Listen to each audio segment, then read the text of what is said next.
Hello and welcome to the Chess Pit, the live stream where two guys talk about the World Chess Championship. I'm John Mackenzie and I'm joined today by Robin Starfast. Robin, how are you? Yeah, I'm not too bad, thanks. I'm feeling sort of deserving of a rest day. I feel like I'm glad that they thought of me when they put this schedule together, so that they knew I would have a bit of a break today. How are you? Yeah, good. I feel exactly the same. Yesterday I was in no headspace to talk about the chess, and now I feel in a much better headspace to talk about the chess. But that last three games in that tranche over the weekend was heavy, I think is the best way of describing it. Yeah, both in its content and sort of wider implications, I feel. Yeah, and despite the fact that we did have a short, quick draw in the middle of the sandwich, yeah, we had obviously the long 8-hour game on the Friday, and then whatever the game was yesterday. So, talk us through that game. Obviously, we had a big discussion in the last live stream about what opening we thought we were going to see. We were, I think, all of us were pretty much certain it was going to be D4, and it ended up Mm. being E4. How surprised were you by that? Not massively, to be honest. I expected D4 just because it felt like Magnus would get more there. But then I suppose if he from what he said himself was going to be very happy with a draw yesterday, and so with that, knowing that in hindsight, it makes complete sense that he would play E4 because the games played in E4 so far have been the tame ones on both with both players having each color. So. Yeah, and it very much looked like he wanted to go for a draw when he made the move queen to e1, Yeah. offering up the queen swap, and then I guess just sort of simplifying the position down and going into a quick draw. But Nepo decided against it.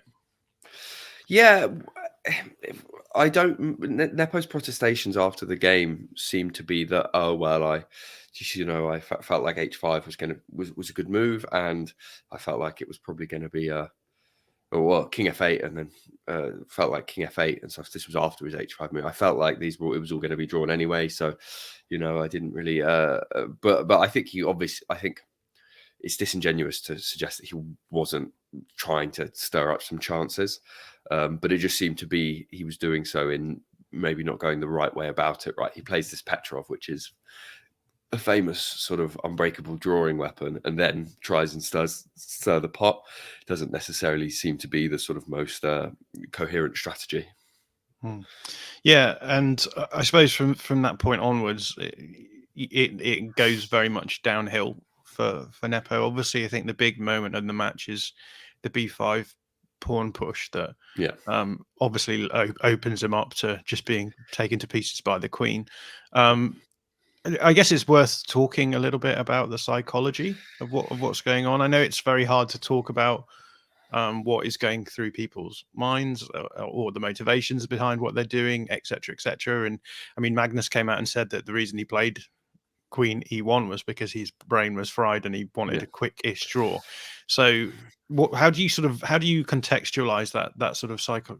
Because again, I think another thing with the psychology is it's just so easy to just narrativize, right? You just sort of say, well, this is what happened and it's what I always expected it to happen, and then therefore we'll just sort of read the narrative around the facts rather than the other way around. So, how do you sort of contextualize that the psychology of playing in that game for Nepo in particular?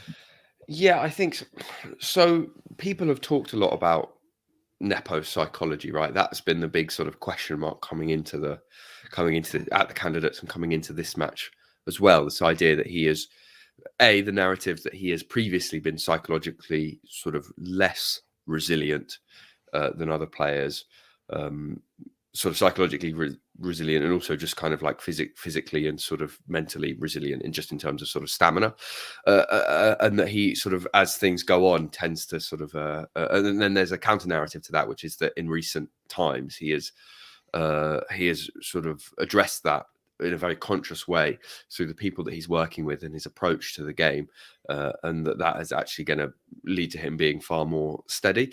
And I think we've kind of seen examples which would support both of those narratives now, and it does show you that I guess you can just kind of fit the narratives to your purpose, right?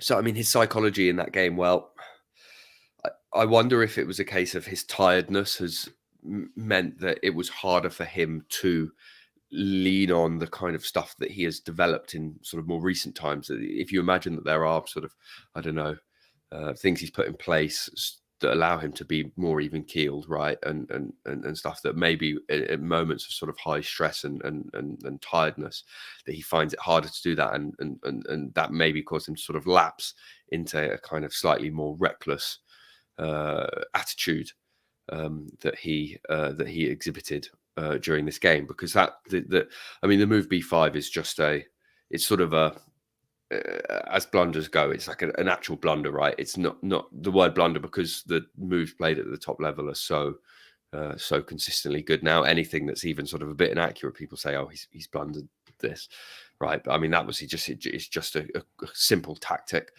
I guess he didn't realize his bishop was hanging on D2 after he when Magnus captures the H2 pawn, and so this B5 tempo doesn't do anything to stop Magnus forking king and pawn. So I mean, you can't help but suggest that the psychology was at play. It was what caused him to play like that, sort of fatigue and the after effects of Game 6. Yeah, and I think that it's the gargantuan effect of playing so well in the first 5 games as well, and going in with all of that prep and doing everything right, and all it takes is one slip up. I mean, one marathon game, and then a slip up, and then pretty much the match seems pretty much out of your grasp. So I think there's something to be said as well that for all of Nepo's really impressive performances, and the fact that this is sort of seems to have fizzled out very quickly, there is always that overarching pressure of him playing the best player in the world at the moment, and he knows that you can't, you have to get everything perfectly right, and if you don't, then you will get crushed, and that is what very much happened in Game 8 there. So yeah, it really does. Well, Phil is in the comments, and he says, I think Nepo's playing Game 8 showed up his comparative lack of match play experience.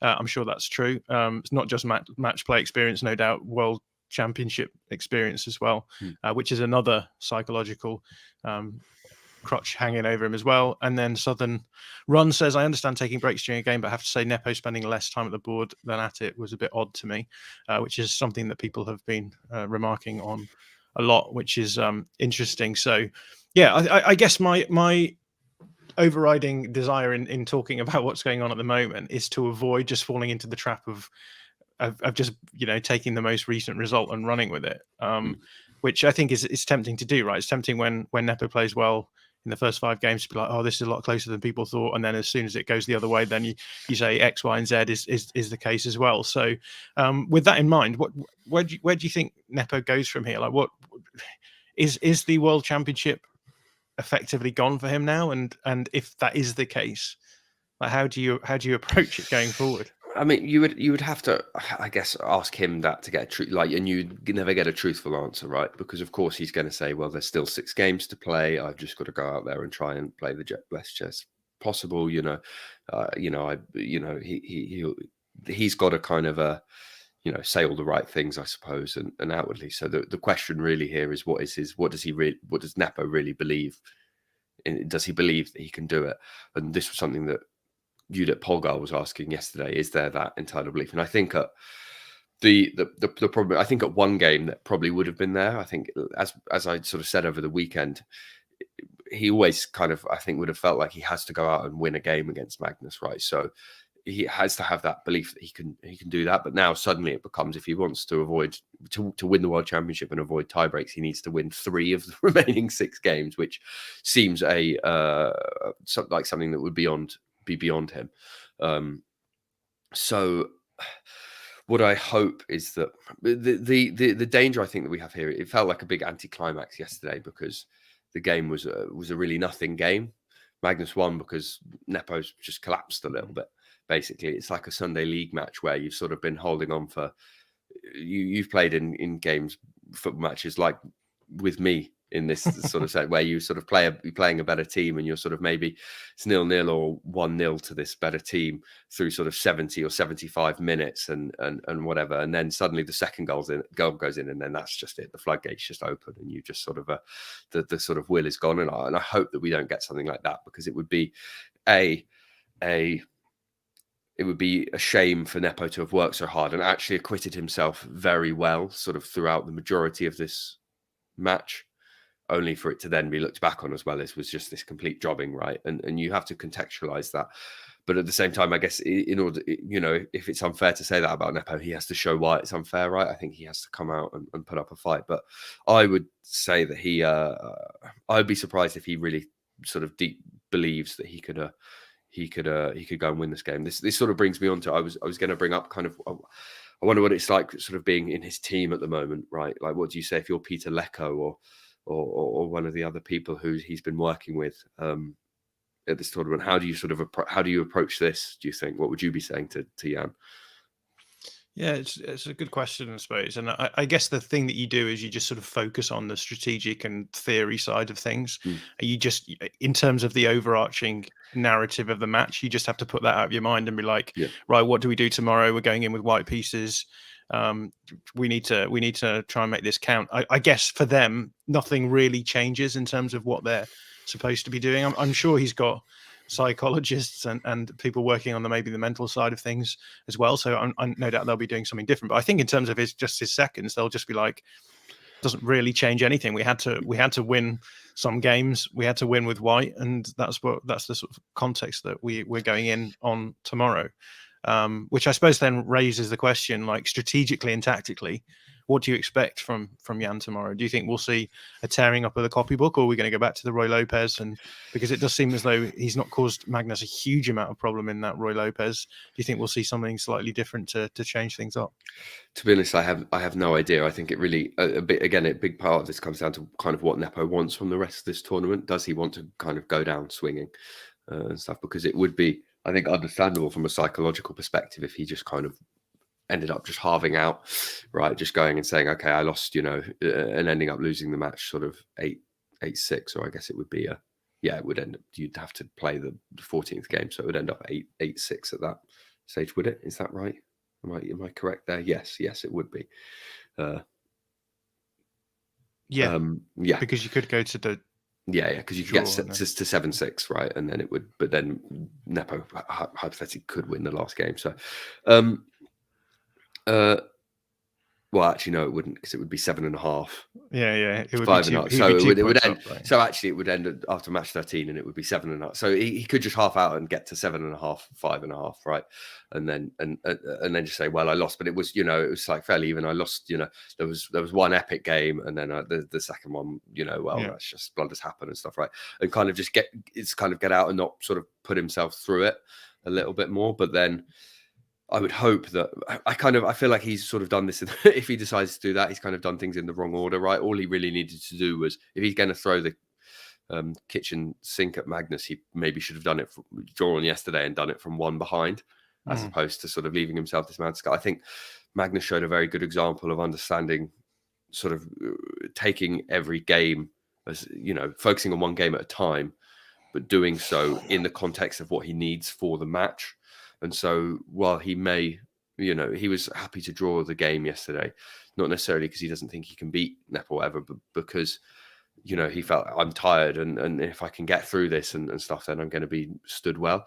Whereas Nepo is clearly still reacting to game 6 was clearly on his mind and playing into his psyche there. And we talked about this, I think, on Saturday, about sort of what separates those great champions, right? And it's that resilience. And I guess, it's without wishing to sort of talk down upon Jan, he didn't, I guess, show that kind of steel and fortitude that you would expect if you thought that he was going to be able to get himself something out of this match. Yeah. The oldest man I know, Johnny Bryant, is in the chat with a few comments. So first up, he says Nepo might want to halve out. I'm not sure Carlson will let him, remembering when he played on and on when only needing a draw in the last game of his first match with Anand. And then another historical remark. So previous World Championship collapse under pressure, Anand against Kasparov in 95. Anand 1-0 up after 9 games, 4-1 down after 14. 3 of the remaining 4 games, 20 moves, 16 moves, and 12 move draws, which obviously isn't going to happen this time around, I guess, given the rules. But that's some nice historical context. And Phil also mentions that Carlson still wants 2,900 probably. So I guess that would go a long way towards helping him get there. I don't know what you'd make of any of that. Yeah, if he can farm a wounded Nepo for some Elo points, that would be, I guess, quite convenient to that. But I think it's, I don't know, it would be this has been a sort of a very good period for chess in terms of the growth of sort of popularity. Obviously, figures coming out about the, and it would, I think, be a shame for the spectacle of it to just see it now turn into kind of a bit of a bloodbath. It was Anish and Judith were talking yesterday, and I didn't necessarily agree with sort of the way Anish was expressing what he was trying to say, but I think he was trying to make a valid point, which is that people talked about the desire for tense kind of like exciting games, like Game 6 really sort of delivered on what we wanted, but then at the same time it also potentially could have had the impact that it's ended the match as a sort of competitive event as well, sort of directly and indirectly through its sort of effect on Nepo's kind of fighting spirit. And if we get 6 games where similar stuff happens to yesterday, I don't imagine that we will. Like I don't see Nepo just sort of blundering game after game away in that fashion. But if we don't sort of, if Game 6 was the height for the match, it was a great height, but it was also a sort of a premature one. Yeah, and thank goodness, I guess, that the game on yesterday was followed by a rest day, because I think at least it'll give Nepo the chance to sort of regroup and lick his wounds a bit tomorrow. We've obviously spent a lot of time, and by we I mean the chess fraternities, talking about how decisive games are important for chess popularity. As you were touching on it just then, really. And drawitis was considered to be the worst disease possible for chess. Looking back on it now, how do you think that the popularity of chess is served by this? Do you think it would have been better for it to have been really tense and go to rapid games, etc., or do you think that the possibility, as you've said, of, I mean, it's not even like it's you would need a complete collapse from here for it to be necessarily a completely different story. But what do you think the difference between, Carlsen comfortably winning by two goals, two games makes for the way that people will view it in terms of outside fans who are only sort of following for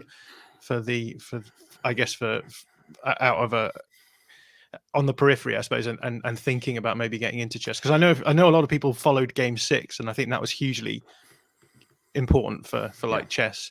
The idea that a game could be that exciting and could be followed by people who sort of had a rough idea of what's going on. And what impact then do you think that a sort of folding over by Nepo in Game 8 has on the general popularity side of things? On a very superficial level, it does. Like, obviously the fact that there have been a couple of decisive results takes away the stick of like, oh, every game is a draw kind of thing, right? That's a very superficial reading. But I think once again it comes back to the point of like, not all draws are born equally, but also not all decisive results are born equally, right?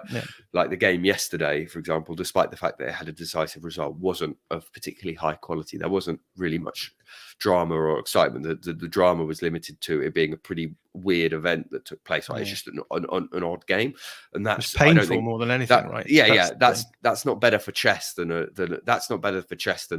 draw, right? Or sort of by textbook, right? The comparison was being made yesterday again on Chess24, which was an at one between Game 2 of this match, which was super exciting, even though it ended in a draw.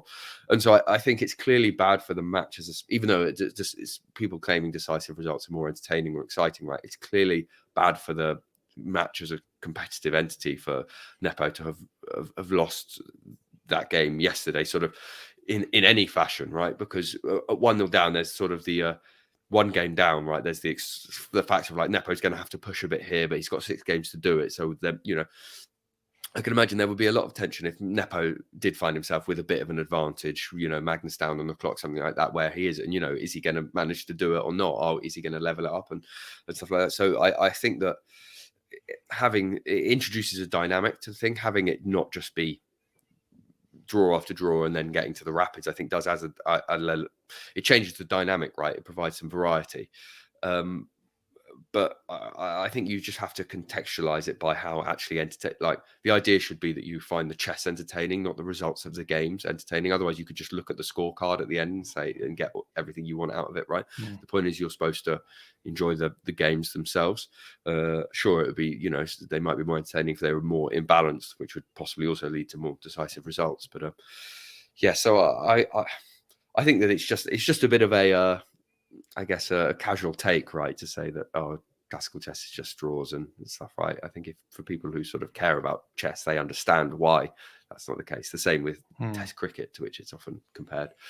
Yeah, and I think the very fact that people after Game 5 were like, Nepo's going to be really hard to break down. Then you obviously have Game 6, and then he collapses in a game. Just goes to show, that's why classical chess still has plenty of life left in it, because it isn't simply, and this is something I've tried to stress in the newsletters that I've been writing, is this isn't simply just 14 games of chess in isolation that you just sort of take and think, here's an example of a chess game, and then we'll move on to the next example of a chess game. These are 14 games played in pretty quick succession between the same people and under a huge amount of pressure in the world spotlight. And because of that, it is going to have the impact that you will see sometimes a blunder, and at this level, a blunder gets punished.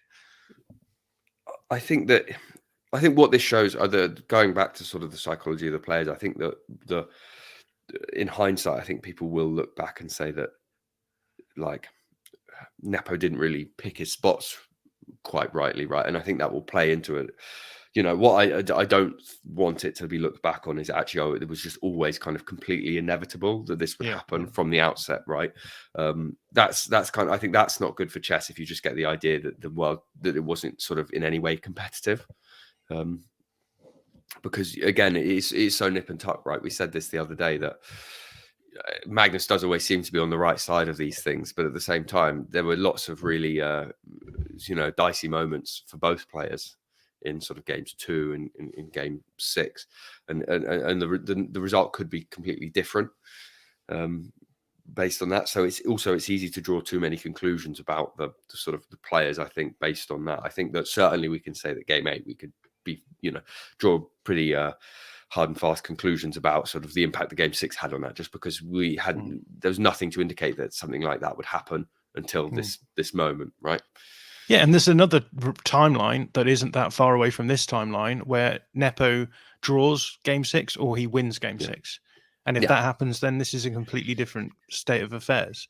And I think, Magnus was obviously favourite for a reason, because, in the majority of timelines, Magnus comes out and wins this world championship. But he also wasn't like overwhelming favourite in the sense that there was no opportunity for Jan to win. So I suppose that's just the way that it goes. We've just ended up in one of the more high probabilistic timelines, but there was definitely some probability of a timeline where Nepo actually goes on, and we're going into this game with Nepo 1-0 up. In the match. I think that reflects not necessarily their likelihood to win an individual game, right? But it's more, I think that part of what is factored into Magnus having such greater chances is something like this happening, right? If Nepo had won game 6, there's no chance that Magnus would have just blundered away another game because he was on tilt, right?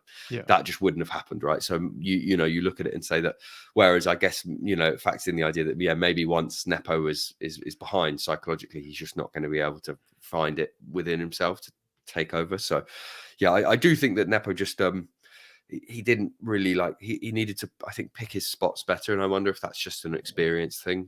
Phil mentioned in the chat before his lack of match play experience. I agree. It seems like he has pushed at moments which were maybe less clear, and has not pushed when he did have the potential to get some advantage in a sort of safer way. And I guess that's part of your chess ability, right? Is to evaluate the position and then decide, that's a critical skill, right? It's just looking at the board and saying, okay, I'm better here. I have an advantage. I have an advantage, but my opponent has counterplay, et cetera, et cetera. So it's partly an experience thing and also just a chess skill thing.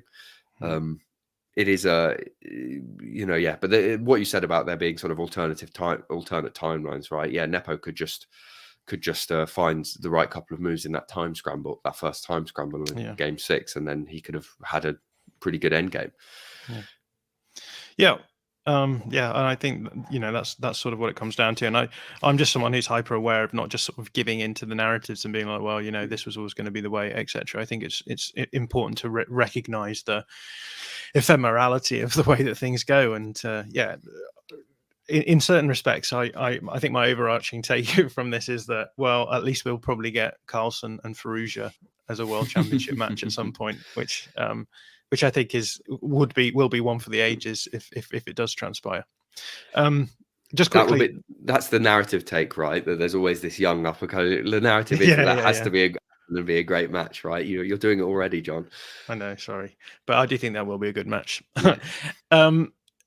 Just quickly, what opening are you expecting from Nepo tomorrow?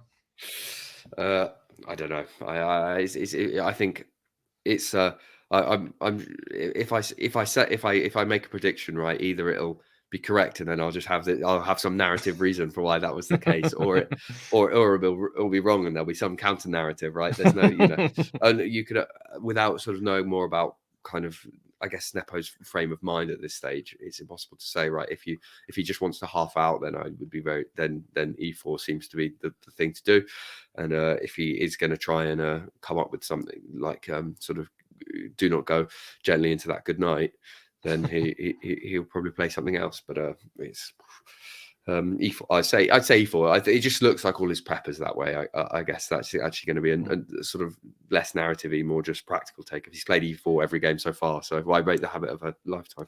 So, but what do you think the rage against the Dying of the Light opening would be?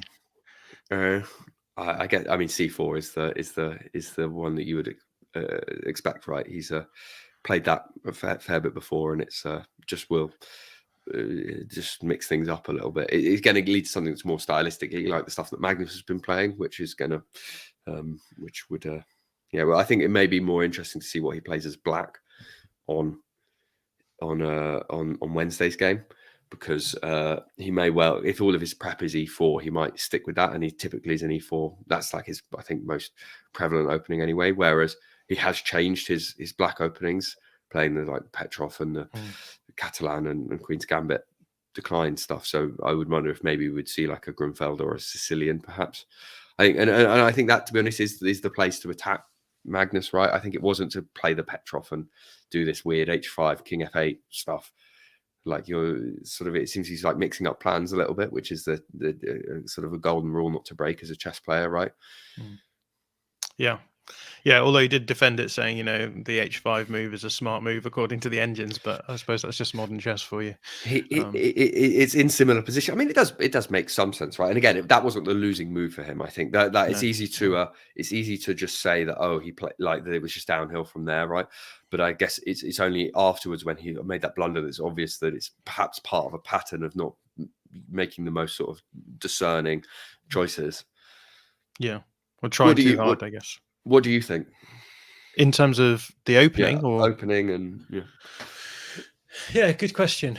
I mean, obviously the Petrov is going nowhere, so I don't think we'll see that in black. I do wonder if we'll see, like you said, the Grunfeld or the Sicilian.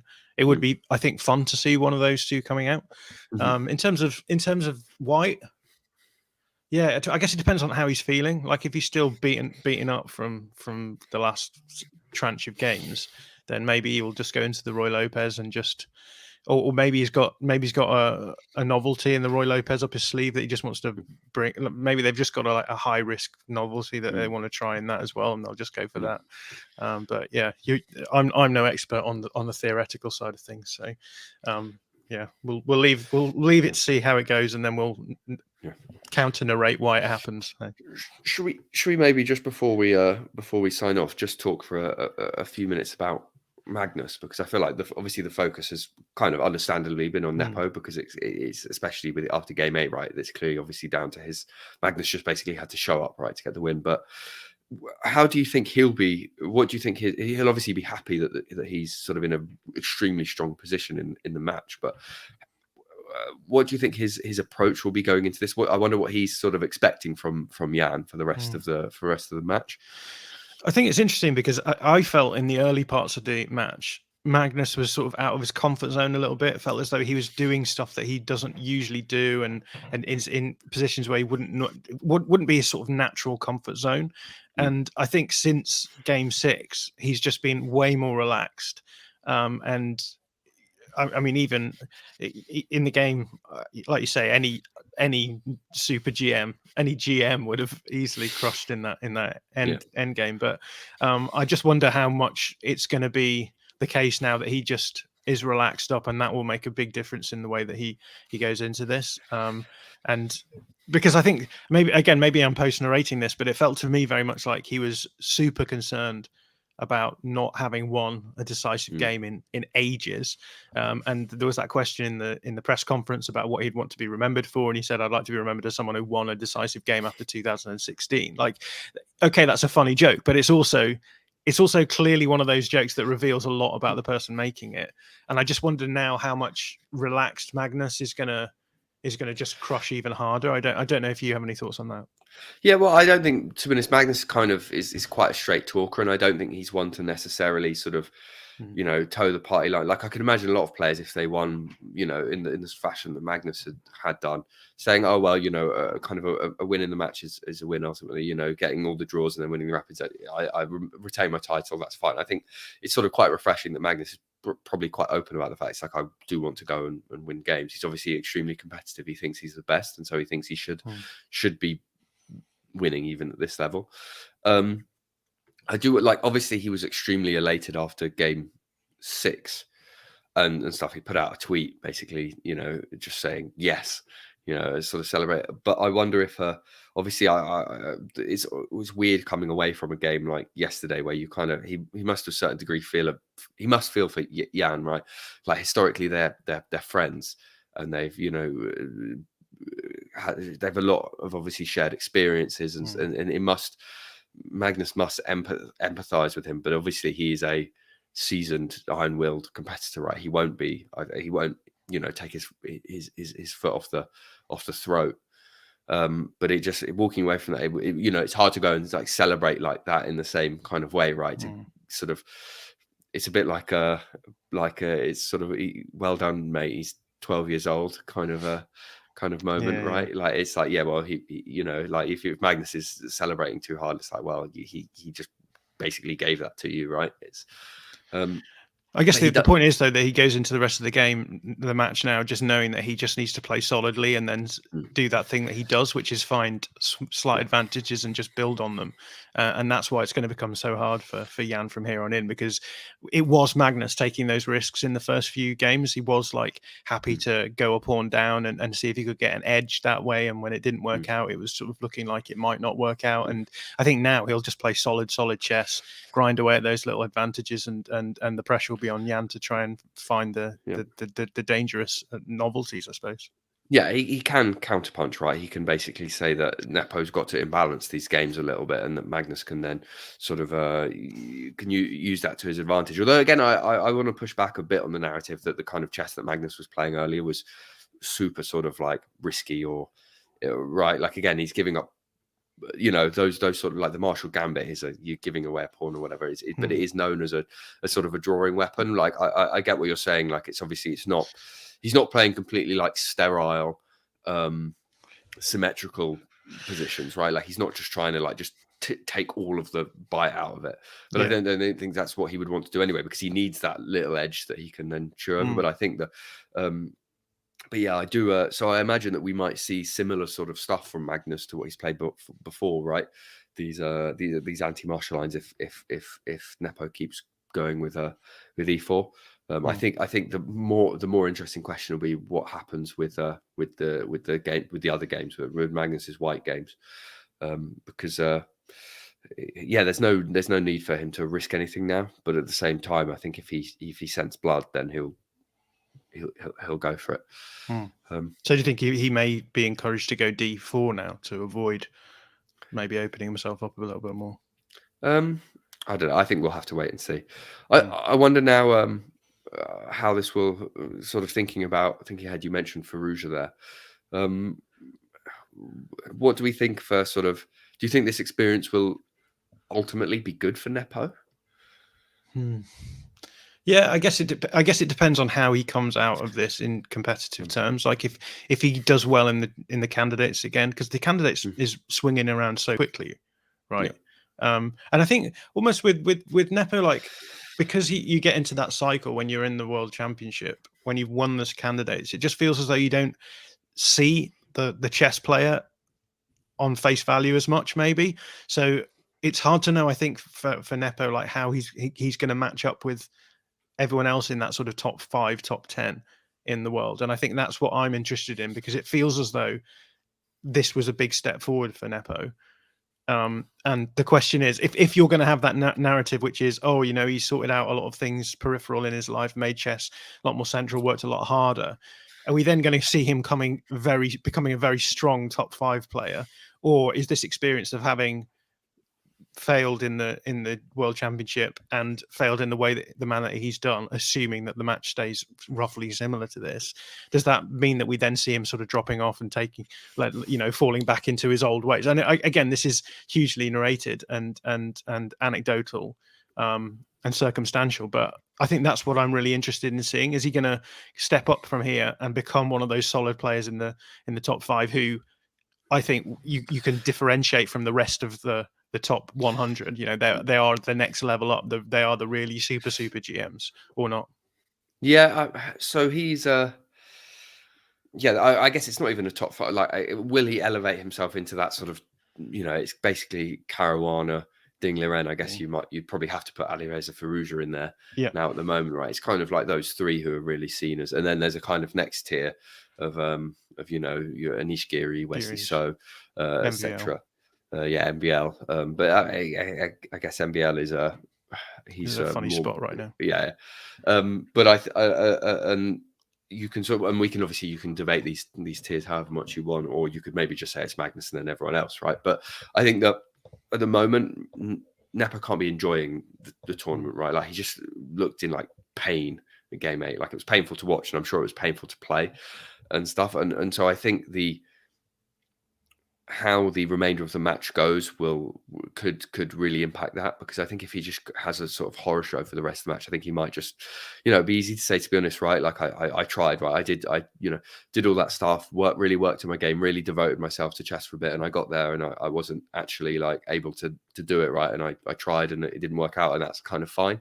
Like, that he might be happier just with that, but then it might, you know, but then he might, if he does give a good account of himself, maybe even win, you know, say he won one game between now and the end of the tournament, he might walk away thinking, like, if things had gone differently, I could be world champion now, and he'll want and maybe want another go. I think he's at an age where, I mean, he's the same age as Magnus, right? So you can't really say that there'll be a sort of point age wise where he can't, like, just from an age perspective, where he's missed his chance against Magnus, right? Obviously, it would be different if, you know, Magnus lost to Firouzja and stuff. Then you would look at it and say, well, okay, he's just the coming man now.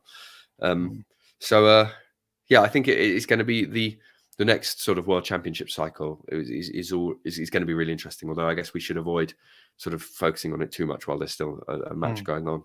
It would be wild if Nepo won, right? Like, that would just be absolutely ridiculous. Yeah, no, it would.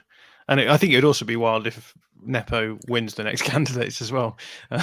But yeah, these are all future things that don't bear talking about now, and we have been talking for a while. But it's been good fun to do a little bit more of a longer debrief of, I guess, the last 3 games in particular. So thank you to everyone who's in the chat. It's great to hear from you as always. This will be out as a podcast if you want to listen to it on your phone through your podcast aggregator. We'll be back again tomorrow to sum up the game 9. I'm not sure who's on tomorrow. I mean, maybe all 3 of us. I don't know. We'll see how it goes. But until then, thanks again for coming on, Robin. No, thank you for having me.